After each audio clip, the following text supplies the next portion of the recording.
ভাদ্রের জলধারা মুছতে ব্যর্থ হবে এই দাউ দাউ তেষ্টা জোড়াতে। বনপাড়া সিংহলা হরিণের মতো অসহায় দৃষ্টিতে তাকাই এদিক ওদিক, যেন চলেছি বেরো চালে এক মরুপথে। নেকড়ের মতো খেকে ওঠা রোদ আমাকে ভাবছে কাবাব রূপে। দুচুকে ক্ষুধার্ত পশুর জঠর জ্বালা, পথে পড়ে তার ঘোড়ার কঙ্কাল, রুক্ষ গাছের ডালে ঝুলন্ত বেজিত সাপ, বাড়িতে লুণ্ঠিত পুরো রক্ত চিহ্নময় পোশাক, আর অতিকায় মরু কাকড়া আমাকে ভয় দেখাচ্ছে। হোঁচট খেয়ে বারবার বালিতে মুখ থুবড়ে পড়ি। আমার চোখের তৃষ্ণা আর বুকের তেষ্টা একযোগে আর্তনাদ করে মরা নদীর মতো। আজ তোমাকে দেখার সঙ্গেই হৃদয়ে দুকুল ছাপিয়ে জেগে ওঠে তৃষ্ণা নিবারী জলময়তা। আমাদের দুজনের দুটি হাত পরস্পর চুম্বন ধারে ভাসতে থাকে কিছুক্ষণ। আমার মুখে আনন্দ উচ্ছ্বাসে ঝাপড়া দেখে তুমি মুগ্ধ হলে।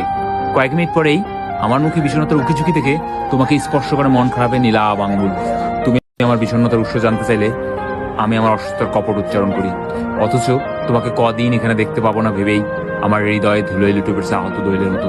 তোমাকে আবার দেখার জন্য নিরুপায় হয়ে আমাকে অপেক্ষা করতে হবে আরো 7 দিন। এই দীর্ঘ প্রতীক্ষার নিষ্কুণ ঘরে কি করে করবো বসবাস?